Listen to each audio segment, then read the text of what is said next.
फैबाय थानाय जे 2025 मायथाइयाव बिटिआरआव बिटिसिनि मोनसे इलेक्शन जागोन। बेवहाय इन्डिपेन्डेन्टलि इउनाइटेड फराम एक्स एनडिएफबीआ बिसायख'थि गेलेगोन। एनडिएफबीआ मोनब्रै फेक्सन ज' लोगो नांनानै मोनसे बिटिआर एग्रिमेन्ट खालामदों। जोंनि जे एकर्डआव थाखानाय जि दफाफोराव लिरखानाय एनडिएफबीनि जे एक्स ग्रेसिया लोगोसे रिहेबिलिटेसन लोगोसे जब्स लोगोसे गासै बर' यांफोरनि जे मोनसे रिक्रुइटमेन्ट दिनैसिम जि लिरनानै दङ बेफोर बुस्थुखौ गभर्नमेन्टआ मावनो हायाखै। जों गोबाव सम नेबाय, 4 बोसोर नेबाय जोङो। दिनैसिम जोंनि गोथां मुंख्लंफोर जेलाव दङ। दिनैनि दिनाव थानाय जि गभर्नमेन्टनि जि सोद्रोमाफोर इएमजिएमफोर नाथाय दिनैसिम बिथांमोनाथ' जेलाव साबैसे दं दिनैसिम बिथांमोना खबर लाहैफेराखै। सिगांथारावनो गासै निउस नायगिरि बिथांमोननिसिम जांख्रिथायारि गाहाम हामलायनायखौ बावहरनाय थाबाय इउनाइटेड फराम अफ एक्स एनडिएफबीनि जानानै। खोनानो मोनदों 2025 मायथाइयाव इउनाइटेड फराम अफ एक्स एनडिएफबीआ इलेक्शन गेलेनायनि मोनसे खुगाजों खुगा सावरायलायबाय थानायखौ जों खोनाबाय थादों। नोंथांमोना मा बुंनो सानो? नंगौ, जोंनिसिमबो गोबां बाथ्रा बेबायदि फैबाय थादों। जे फैबाय थानाय जे 2025 मायथाइयाव बिटिआरआव बिटिसिनि मोनसे इलेक्शन जागोन। बेवहाय इन्डिपेन्डेन्टलि इउनाइटेड फराम अफ एक्स एनडिएफबीआ बिसायख'थि गेलेगोन होननानै गोबां मानसिया रायलायसावदों आरो जोंनिसिमबो बे बाथ्राफ्रा फैदों। नाथाय इउनाइटेड फराम अफ एक्स एनडिएफबी हिसाबै डिस्ट्रिक्ट लेभेलानो जा सेन्ट्रेल लेभेलानो जा दिनैसिम बेबायदि आबुङै बा गुवारै सावरायनानै बेबायदि दिनैसिम थांखि लानाय जायाखै। जोङो गोबां समाव गोबां सावरायो, बेफोरखौ हयथ' खोनादोंबो जानो हागौ। मानो होनोबा माब्लाबा खुद्रिसारनाय फैयो जे एकर्ड खालामदों एनडिएफबीआ मोनब्रै फेक्सन ज' लोगो नांनानै मोनसे बिटिआर एग्रिमेन्ट खालामदों। जों गोबाव सम नेबाय, 4 बोसोर नेबाय जोङो। जोंनि जे एकर्डआव थाखानाय जि दफाफोराव लिरखानाय एनडिएफबीनि जे एक्स ग्रेसिया लोगोसे रिहेबिलिटेसन लोगोसे जब्स लोगोसे गासै बर' यांफोरनि जि मोनसे रिक्रुइटमेन्ट दिनैसिम जि लिरनानै दङ बेफोर बुस्थुखौ गभर्नमेन्टआ मावनो हायाखै। गभर्नमेन्टआ टटेलि फेल एनडिएफबीफोरनि खामानि मावनायनि सायाव। जोङो दिनै बिनि थाखायनो जोङो माब्लाबा गोसोआव सानखाङो, माब्लाबा खुद्रिसारो आरो गोबाङा गोबां रोखोम बाथ्रा बुंनोबो हागौ। मानो होनोब्ला 4,000सो मार्टियार्सफोरनि गेजेराव दिनै जों खालि मोननो हादों फ्राय 500नि एसे बारासोल' जों दिनै एक्स ग्रेसिया हिसाबै जोंनि मुंख्लंफोरा मोननो हादों। बेजों लोगोसे रिहेबिलिटेसन हिसाबै जोंनि सोद्रोमाफ्रा दिनैसिम हार्डकोर केडार हिसाबै 678 सोद्रोमाफ्रानो दिनैसिम मोनाखै।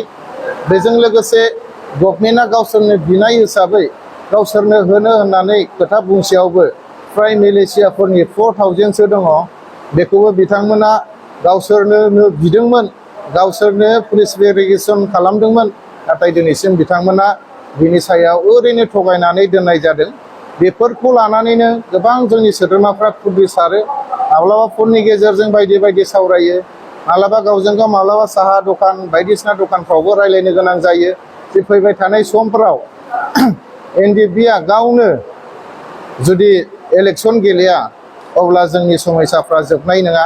मानो होननानै बुङोब्ला दिनैनि जि गभर्नमेन्टखौ जों नुदों 4 बोसोराव जि जोंनि बिटिआर एकर्ड खालामग्राफोरानो दिनैनि जि सरकार बेखौ सालायगासिनो दङ।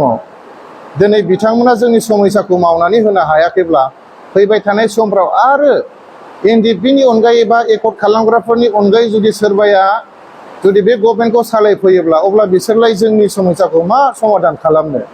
दा बेफोरखौ नोजोर बोनानै बेफोरखौ सिन्था खालामनानै माब्लाबा जोंनि सोद्रोमाफ्रा बा जोंनि दैदेनगिरिफ्राबो सावरायनो गोनां जायो आरो सावरायोबो जानांगौ। बेफोरखौनो लानानै दिनै बायदि बायदि मानसिफ्रा सावरायनो गोनां जादों।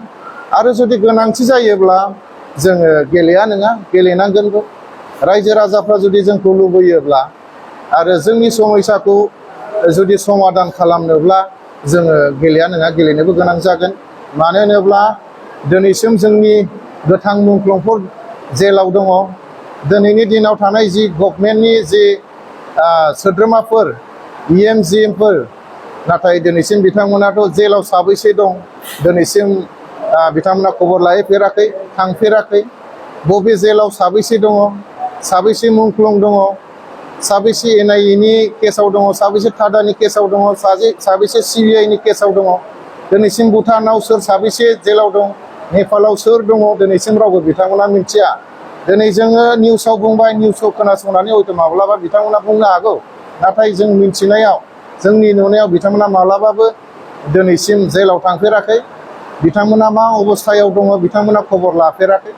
बेजों लोगोसे बिथांमोना जि न'खरफ्राव दिनै बिथांमोननि हिन्जावफ्रा हाजिरा मावदों, सोरनिबा हिन्जावफ्रा फिसायखौ नेयै नेयै मोनैयाव दिनै खारलांनो गोनां जादों, खारलांदों। दिनै सोरबाया दिनै फासि नांनानै थैनो गोनां जादों। बिथांमोना नाथाय जोंनि 34 इयार्स नांनायनि जि जिउ जों मोननाय बिटिआर, बेयाव बिथांमोना रंजागासिनो दं, सासन खालामगासिनो दं, खुसि खालामगासिनो दं। जोंनि थैनि साजों थांनानै बिथांमोना दिनै बेबायदि रंजादों, खुसि खालामदों। जों बेखौ बुंनो लुबैयो। माब्लाबा जोङो माने गोसोआव दुखु फैयो। खोथा बुंथावथारि बाथ्राफोरखौबो जोङो बुंनानै होनो गोनां जायो। मानो होनोब्ला नांनाय समावबो जों बिथांमोननि थोननायावनो माब्लाबा मावथावै, सानफेरथारै, जाथावथारै खामानिफोरखौबो जों मावनानै फैनो गोनां जादों।